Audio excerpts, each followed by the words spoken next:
নমস্কার বন্ধুরা, আপনাদের জন্য একটা পটলের রেসিপি করব।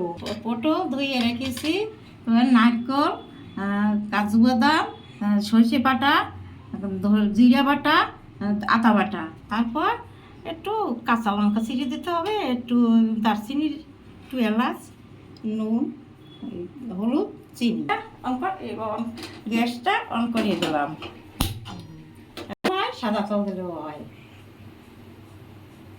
তারপর কড়াইটা একটু গরম হবে, একটু নাড়াচাড়া করে দেবো।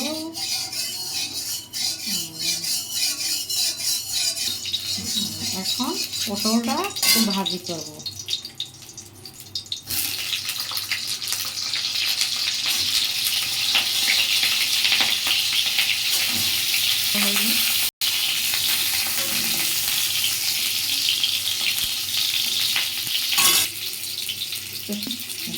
ভালো হবে না, পটল হলেও হয়, সাদা চালে ভাজা ভালো হয়।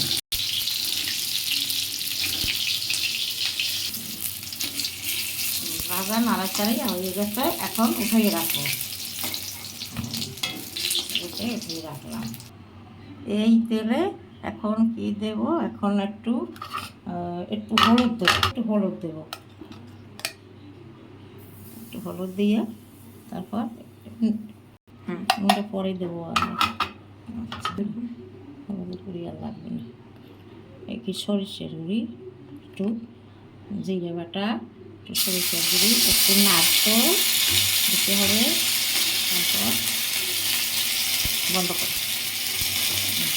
করে আচ্ছা, তারপর জিরে বাটা একটু, আদা বাটা একটু, অল্প অল্প, এবার পোস্ত একটু দিয়ে হওয়ার পর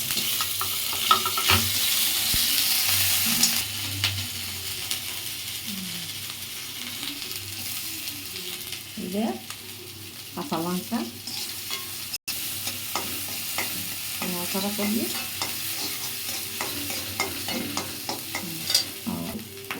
একটা এলাচি, একটু দারচিনি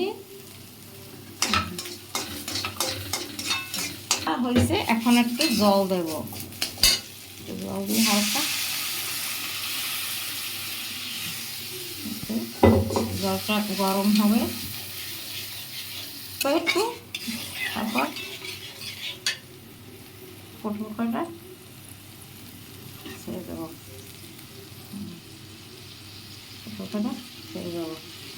পটল কটা ছেড়ে দিলাম। তারপর এখন একটু চিনি হবে, চিনি দেবো,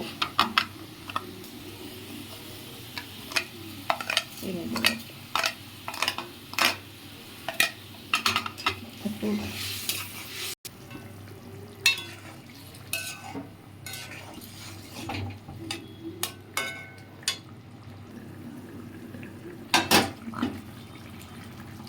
একটু সেদ্ধ হওয়া লাগবে, সেদ্ধটা হয় নাই, একটু সময় যাবে,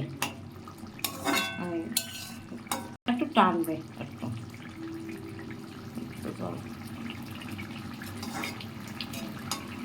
জলটা টানবে। একটু ঘি দিলাম, তারপরে দিয়ে আর তারপর একটু গরম মশলা দিয়ে উঠিয়ে ফেলাইলাম। গরম মশলা দিয়ে নাড়াই চাড়াইয়ে দিলাম। ওই দেখছো, এখন হয়ে গেছে। পটলের ভাপা হয়ে গেল। এখন